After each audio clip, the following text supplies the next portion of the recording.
नमस्कार। आप सभी का स्वागत है और आप देख रहे हैं आप अपना यूट्यूब चैनल रीमेक एडुपा। आपके स्क्रीन पे जो अभी दिख रहा है सक्षमता परीक्षा 2024 का आवेदन पत्र और इसमें आपको भाग क, उसके बाद भाग क, भाग ख, भाग ग ये है क्या आखिर? इसी से संबंधित ये वीडियो है और आपको इस वीडियो में हम बताएँगे कि इसको भरना कैसे है? इसमें क्या-क्या डॉक्यूमेंट्स लगेंगे और इस भर के हमें करना क्या है इसको?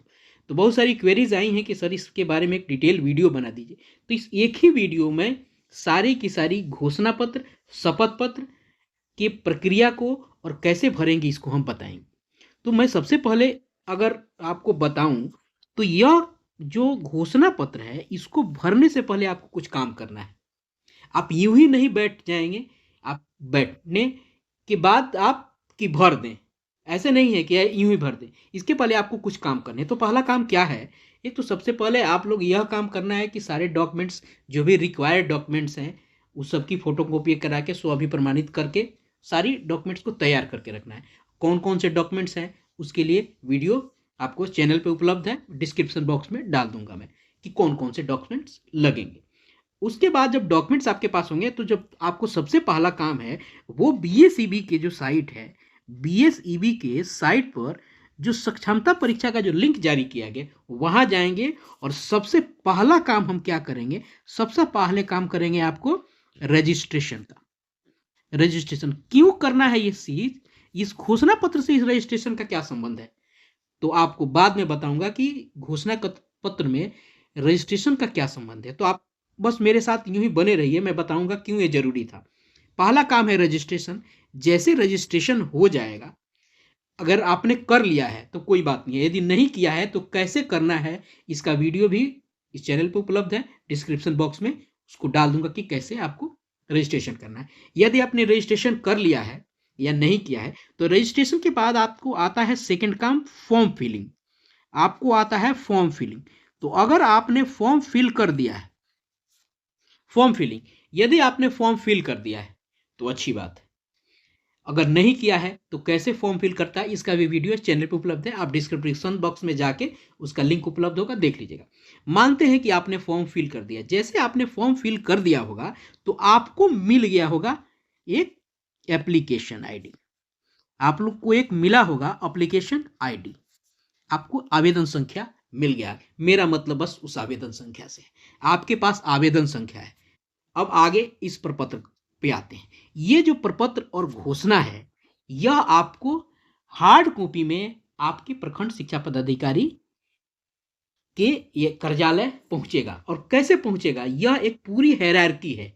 इस घोषणा पत्र में जो प्रपत्र में जो दिया गया है भाग को, यह आपके द्वारा किया गया घोषणा है और इस प्रपत्र में भाग क के आधार पर आगे जो है भाग ख, इसको करेंगे आपको प्रधानाध्यापक। और इसको किस पे करेंगे? भाग क के बिहाफ पर। यानी आपने जो घोषणा पत्र किया है उसके बिहाफ पर आपको कौन करेंगे? प्रधानाध्यापक इसको वेरीफाई करेंगे। यानी यहां लिखा भी हुआ है कि प्रधाना द्वारा अग्रसारण। ये किसके बिहाफ पर करेंगे? ये क घोषणा पत्र के जिस पे आपने घोषणा किया उसके बिहाफ पे करेंगे आपको हेडमास्टर। जब आप हेडमास्टर इसको अग्रसारित करेंगे तो कहाँ अग्रसारित करेंगे? इसको आगे बढ़ाएंगे। यानी यह बढ़ेगा बीओ के पास। बीओ के पास, बीओ के पास मतलब भाग ग। और भाग ग ये किसके बिहाफ पे भाग ग अग्रसारित करेंगे? हमारे प्रखंड शिक्षा पदाधिकारी। ये भी अग्रसारण ही है, यानी आगे बढ़ रहा है ये। अभी इसको और आगे जाना है। यानी भाग क ये प्रखंड शिक्षा पदाधिकारी का अग्रसारण प्रपत्र है और इसको अग्रसारित करेंगे। जो पिछला प्रपत्र आपको ख जो भरा गया था आपको प्रधानाध्यापक के द्वारा, उसके आधार पर इसको अग्रसारित करेंगे। कहाँ के लिए? ये अग्रसारित करेंगे आपको जिला कार्यक्रम पदाधिकारी स्थापना को। और यह कौन सा हो जाएगा आपको? ये प्रपत्र आपको, ये आपको जो ग हो गया, उसके बाद आपका हो जाएगा घ। ये जिला कार्यक्रम पदाधिकारी को, यानी घ। ये घ जो प्रपत्र भरा जाएगा, ये घ किसके बिहाफ पे भरा जाएगा? ये घ भरा जाएगा आपको जो प्रखंड शिक्षा पदाधिकारी ने जो ग प्रपत्र भरा है उसके बिहाफ पर, उसको वेरीफाई किए गए हिसाब से आधार पर भाग घ होगा। और जब भाग घ आपको अप्रूवल यहाँ से कार्यालय से हो जाएगा, यहाँ लिखा भी हुआ है कार्यालय का जांच, यानी अप्रूवल यहाँ से हो जाएगा, तो भाग च में आपको वहां से पत्रांक दिनांक आपको मिल के और वहां से ऑनलाइन सबमिशन की अनुमति दी जाएगी। अब देखिए ये काम कैसे कर रहा है। अब आते हैं ऊपर, सबसे पहले चलते हैं। अब देखिए काम कैसे करते हैं।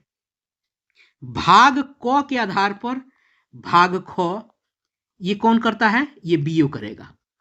इसके अब भाग ये प्रधानाध्यापक करेगा, मैं गलत बोल गया, ये आपको ये एचएम करेंगे भाग ख। और भाग ख के आधार पे कौन, ग, इसको कौन करेंगे, इसको करेंगे बीओ।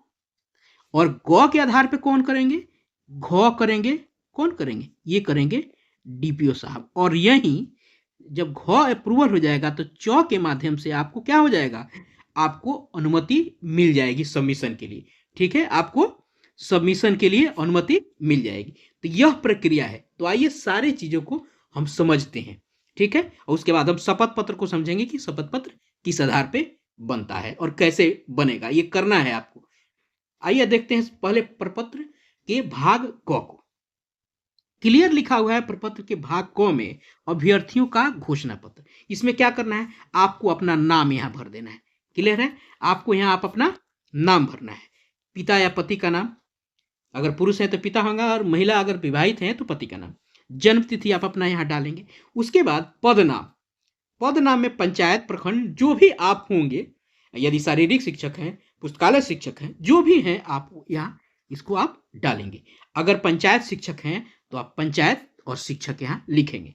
और किस कोटि में है, मूल कोटि में, स्नातक में है, माध्यमिक, उच्च माध्यमिक, जिस भी कोटि में है, चाहे शारीरिक शिक्षक हैं, चाहे पुस्तकालय अध्यक्ष हैं, आप जो भी होंगे, आप भाषा में है वो लिखना है। मान लीजिए आप मूल कोटि में है 1 to 5 में, तो आपने मूल लिख दिया, मूल कोटि लिख दिया।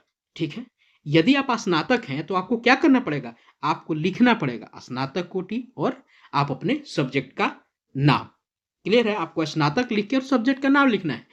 भाषा में है तो भाषा लिख के आपको उस भाषा का भी नाम लिखना पड़ेगा, अगर भाषा विषय में है तो। क्लियर है, स्नातक लिखेंगे और भाषा का नाम लिखेंगे। भाषा क्या हो सकता है, हिंदी हो सकता है, हिंदी, अंग्रेजी, संस्कृत और उर्दू, ये सारे लोग चीजें हो सकती हैं। उसके बाद आता है विद्यालय का नाम। क्लियर है, विद्यालय का नाम, विद्यालय का नाम यहां डालेंगे, प्रखंड डालेंगे, नियोजन इकाई का नाम, जिस नियोजन इकाई से आप हैं, नियोजन इकाई का नाम। उसके बाद आता है सामाजिक कोटि। सामाजिक कोटि में आप अपने कोटि को यहां डालेंगे। उसके बाद चयन कोटि, अब सामाजिक कोटि जिस में है और आपने किस कोटि में आपका चयन हुआ है उसको यहां लिखना है। और यहां यूं ही नहीं लिख देना, मान लीजिए आप यूआर में है तो यूआर, और यहां आपको अगर पुरुष है तो यह पुरुष जनाना पड़ेगा, महिला है तो यूआर महिला लिखना पड़ेगा। क्लियर है, नियोजन की प्रकृति क्या है, तो लगभग सभी लोगों का नियोजन की प्रकृति सीधा है। अगर किसी का प्राधिकार के माध्यम से उनका नियोजन हुआ तो प्राधिकार लिखेंगे, न्यायालय के माध्यम से हुआ है तो न्यायालय लिखेंगे, बहुत सारे लोगों का न्यायालय के माध्यम से हुआ है तो वहां वो न्यायालय लिखेंगे। नहीं तो अधिकांश तो बात होगा सीधा, तो यहाँ आप क्या लिख देंगे, यहाँ लिख देंगे आप सीधा। क्लियर है, चलिए इसमें बिल्कुल कंफ्यूज होने की जरूरत, बहुत आसान चीज है। अब आता है नियोजन का रोस्टर बिंदु। यहाँ आपके नियोजन के समय में आपकी रोस्टर बिंदु होगी। बहुत सारे लोगों के आपको नियोजन पत्र पे रोस्टर बिंदु नहीं है, उनको चिंता नहीं करने की जरूरत है। जिनके पास उपलब्ध है वो लिख देंगे, जिनके पास उपलब्ध नहीं है, जो नियोजन पत्र पे है ही नहीं, तो भरेंगे कहाँ। अगर ज्यादा इस तरह की क्वेरीज है तो आप अपने प्रखंड कार्यालय से संपर्क कर सकते हैं। बहुत सारे लोगों पे दिया है, बहुत सारे लोगों पे नहीं दिया हुआ है, तो आप इस चीज के लिए चिंतित नहीं हो। आपके पास जब है ही नहीं तो कहां से डालेंगे। यदि प्रखंड से मांग की जाएगी तो प्रखंड ही देगा ना।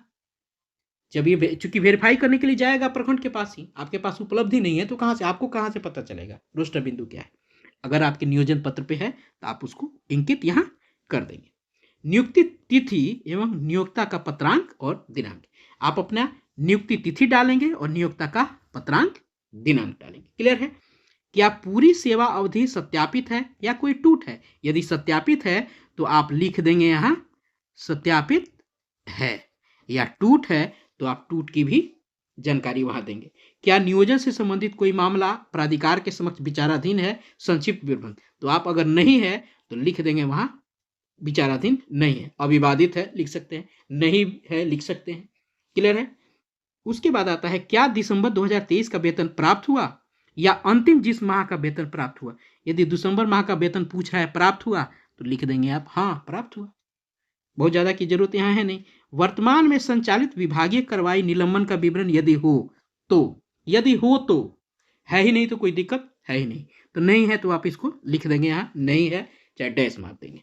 अभियुक्ति, कोई अभियुक्ति होगी, कोई रिमार्क्स आपको है तो वहां आप डाल सकते हैं। अब बात आती है संलग्न प्रमाण पत्र की। यहां देखिए संलग्न प्रमाण पत्र अभिलेखों की सूची स्व अभिप्रमाणित संलग्न करें, क्योंकि आपको अपलोड भी करना है स्व अभिप्रमाणित ही, तो यहां भी अब वही स्व अभिप्रमाणित डॉक्यूमेंट आपको यहां डालना है। अब देखते हैं सबसे पहले बीएसीबी के से भरा हुआ आवेदन पत्र, और इसमें लिखा है हाँ या नहीं। आपने अगर भर दिया है तो हाँ लिखेंगे, और आवेदन पत्र संख्या। यही बात आती है जो शुरू शुरू में जो मैंने बात कही थी कि आपको दो काम इस घोषणा को भरने से पहले दो काम आपको करना जरूरी है। वो कौन सा काम था? रजिस्ट्रेशन और फॉर्म। फॉर्म भरने के लिए रजिस्ट्रेशन करना जरूरी होगा, तभी फॉर्म भराएगा। जब आप फॉर्म भरेंगे तो आपको आपका आवेदन पत्र संख्या प्राप्त होगा। यदि आवेदन पत्र प्राप्त नहीं होगा, वो आवेदन पत्र की संख्या प्राप्त नहीं होगी, तो आप यहाँ भरेंगे क्या? तो इसके लिए इस प्रपत्र को यानी हार्ड कॉपी जमा करने से पहले आपको फॉर्म फिल करना पड़ेगा। आपने फॉर्म फिल कर दिया, यहाँ हाँ लिख दिया, यहाँ उसकी संख्या लिख दी। मैट्रिक का प्रमाण पत्र अंक पर आपने इसके साथ अटैच किया है, हाँ ही लिखना है, लिखेंगे आप। इंटर का प्रमाण पत्र और अंक पत्र ध्यान रखिएगा, यहाँ हाँ लिखेंगे। स्नातक का प्रमाण पत्र अंक पत्र हाँ लिखेंगे। स्नातकोत्तर का प्रमाण पत्र और अंक पत्र हाँ लिखेंगे। अब यहाँ ध्यान दीजिए, अगर 1 to 5 के लिए शिक्षक हैं तो इनके लिए यही जरूरी है। आप इसको नहीं भी देंगे तो कोई जरूरी नहीं है। क्लियर है? आप यदि अटैच कर रहे हैं तो हाँ लिखेंगे। ध्यान रखना है कि 1 to 5 के लिए यही आपको अर्हता होती है। ठीक है। स्नातक शिक्षक के लिए ये तीनों आपको उसके लिए जरूरी होती है, यही स्नातक अर्हता होती है। तो अर्हता में आपको इन तीनों को जानना जरूरी है, तो यहाँ तक डालेंगे। अगर आप चाहते हैं कि इसको नहीं डालें तो ये जरूरी बिल्कुल नहीं है, ये मैंडेटरी नहीं होता है, आप ना लिख सकते हैं। यदि आप चाहते हैं जो जो आपको उपलब्ध है वो हाँ हाँ लिखते जाएंगे। प्रशिक्षण अंक पर पाता, आपका जो ट्रेनिंग वाला मामला है, जहाँ से ट्रेनिंग किया होगा उसका मार्कशीट और सर्टिफिकेट यहाँ हाँ लिख देंगे। क्लियर है? दक्षता, आपको दक्षता प्रवेश पत्र ऑब्लिक प्रमाण पत्र एवं अंक पत्र आपको यहाँ लिख के यहाँ लिख देंगे। क्लियर है? डालना ही है उसको। चूंकि दक्षता वाले जो हैं वो सीटेट और बीटेट नहीं दिए होंगे तो यहाँ वो नहीं लिख देंगे, यानी जो टेट वाले बंधु होंगे वो दक्षता में नहीं लिखेंगे, यहाँ हाँ लिखेंगे। नियुक्ति का प्रमाण पत्र, यहाँ आपका नियुक्ति लेटर यानी नियोजन लेटर आप डालेंगे। जाति एनसीएल और ईडब्ल्यूएस, आपको क्रीमी की बात हो रही है, आपको ईडब्ल्यूएस प्रमाण पत्र जाति जो भी है, अगर आप उसके लिए इंटाइटल्ड हैं, आप उसके के लिए जो लाभ है अवेल कर रहे हैं, तो अगर आप उसको अटैच कर रहे हैं तो आपको यहाँ हाँ लिखना होगा। अगर नहीं होता है तो आप उसको छोड़ सकते हैं। दिव्यांगता स्वतंत्रता सेनानी प्रमाण पत्र, यदि आप में दिव्यांगता के आधार पर आपकी बहाली हुई है तो उसका प्रमाण पत्र आपको यहाँ लगाना पड़ेगा। और यहाँ लगाना, यहाँ लिखना है बस, यहाँ अटैच जो कर रहे हैं उसको हाँ लिखना है, अगर नहीं है तो आप नहीं लिख देंगे। क्लियर है? पूरी सेवा पुस्तिका का प्रधानाध्यापक द्वारा सत्यापित प्रति यहाँ हाँ लिखेंगे। आधार कार्ड हाँ लिखेंगे। आपको यहाँ विहित प्रपत्र में शपथ पत्र की मूल प्रति ये पूछ रहा है, मूल प्रति आप फोटोकॉपी नहीं लगाएं, ये सब ऊपर वाला तो सब फोटोकॉपी लगेगा, ये मूल पत्र ही लगेगा। आपको ऐसे शपथ पत्र भरा जाएगा, इसी वीडियो में हम आगे देख लेते हैं। उसके बाद ये सारी चीजें हैं, और आपको क्या करना है, ये प्रपत्र आपको हस्ताक्षर कर देना है। आप अपना नाम लिखेंगे, तिथि और मोबाइल नंबर यहाँ लिख देंगे। ये प्रपत्र आपको क वाला था। अब आती है भाग ख। भाग ख में ये हेडमास्टर साहब भरेंगे, विद्यालय प्रधान द्वारा अग्रसारण है, इसमें अपना पत्रांक दिनांक देंगे, आपका नाम भरेंगे। उसके बाद वो यहाँ क्या करेंगे, हस्ताक्षर करेंगे, अपना नाम लिखेंगे, मोबाइल नंबर, विद्यालय का मुहर मारेंगे। यदि अभियुक्ति कोई हो तो, कोई हो अभियुक्ति होगी नहीं, इसको डैश कर दीजिएगा। क्लियर है? आगे देखते हैं अगला क्या है, भाग ग। अब भाग ग आता है, आपकी बारी आती है किसका, प्रखंड शिक्षा पदाधिकारी। अब यहाँ भी प्रखंड शिक्षा पदाधिकारी अपना कार्यालय का पत्रांक दिनांक देंगे। यहाँ प्रखंड शिक्षा पदाधिकारी अपना जिस प्रखंड से होंगे उसका नाम लिख देंगे।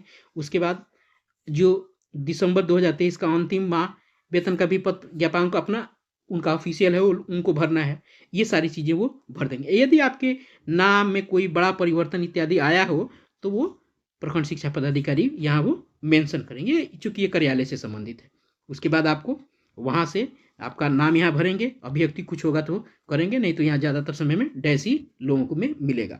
उसके बाद क्या करेंगे, प्रखंड के सहयोगी कर्मी का हस्ताक्षर होगा और यहाँ वो प्रखंड शिक्षा पदाधिकारी जो यहाँ हस्ताक्षर करेंगे, नाम लेंगे, उनका मोबाइल नंबर और मुहर यहाँ लगेगा। क्लियर है? उनके सहयोगी यानी बीआरपी जो होंगे वो लोग यहाँ अपना करेंगे। उसके बाद आता है भाग घ की। भाग घ में है, आप भाग घ में आती है बारी जिला कार्यक्रम पदाधिकारी स्थापना की, और जिला कार्यक्रम पदाधिकारी का यह अप्रूवल यहाँ से होगा और ये आपको प्रखंड शिक्षा पदाधिकारी गौ प्रपत्र से आधार पर ये भरा जाएगा। यहाँ भी बहुत सारा चीज़ नहीं, आपका नाम होगा, प्रखंड होगा, आपका दिसंबर का वेतन का विपत्र, क्रम संख्या है, ये आपको कहाँ से मिलेगा, ये प्रखंड शिक्षा पदाधिकारी ने जो भरा होगा फॉर्म उससे उनको यहाँ मिलेगा। इन्होंने लिख के आपको यहाँ से क्या करेगा, वेतन शाखा का प्रभारी लिपिक यहाँ हस्ताक्षर करेगा, अपना नाम लिखेगा और उसके बाद नाम जब लिखेगा तो ये आपके स्थापना भाग च में जिला कार्यक्रम पदाधिकारी स्थापना प्रशाखा का पत्रांक और दिनांक चढ़ेगा। यहाँ जिला कार्यक्रम पदाधिकारी का आपको सिग्नेचर और मुहर होगा और यहाँ से आपको इस पत्रांक दिनांक के माध्यम से आपको अप्रूवल मिल जाएगा। ये मामला अब सबमिशन के लिए हो जाएगा। अब देखिए क्या लिख रहा है, भाग क ख ग घ में अंकित तथ्य विवरण घोषणा पत्र के आलोक में इन्हें आवेदन की ऑनलाइन सबमिशन की आपकी अनुमति दी जाती है। ये जब हो जाएगा तो आप सबमिट करेंगे चीज़ों को। क्लियर है? आइए अब यहाँ हो जाएगा तो ये सारा का सारा आपको प्रपत्र क घ घ क्या है, कैसे होगा और क्यों है, इस बारे में हम लोगों ने चर्चा की। आइए संक्षिप्त में हम लोग शपथ पत्र को देख लेते हैं। शपथ पत्र यह आपको नोटरी पब्लिक या दंडाधिकारी के माध्यम से होगा। तो आप इस प्रपत्र को पूरे फॉर्मेट को भर देंगे। इस फॉर्मेट में आप जब भरने जाइएगा तो आपका नाम, आपके विद्यालय का नाम, आपका प्रखंड भरा जाएगा, आपको आपकी नियोजन इकाई का पत्रांक होगा, नियुक्ति के नियोजन का होगा, दिनांक होगा, ये सारी चीज़ें का जिक्र होगा। यहाँ मेरी नियुक्ति वहीं सीधा भरा जाएगा, जिसका सीधा होगा सीधा भरेगा, जिसका अनुकंपा पे होगा अनुकंपा, प्राधिकार से होगा प्राधिकार, वो वहाँ भरेगा। उसके बाद प्रशिक्षण तिथि वहाँ यहाँ भी जिक्र करना है। क्लियर है? आपने जो ऊपर घोषणा किया है बहुत सारी चीज़ें यहाँ भरनी है। ये शपथ पत्र है, क्योंकि आप वैधानिक रूप से, आप न्यायिक रूप से अब इसको स्टाम्प के माध्यम से आप उसको कराएंगे। यही सारी चीज़ें हैं। आपको इस पर प्रशिक्षण का जिक्र हो गया। उसके बाद आप मेरी शैक्षणिक प्रशैक्षणिक टी दक्षता इत्यादि ये सारी टिप्पणी यहाँ लिखी गई है। मेरे नियोजन के संबंध में मेरी नियुक्ति से कोई विवाद नहीं रहा है, यहाँ लिख देना है, नहीं है या काट दीजिएगा, कोई दिक्कत है नहीं।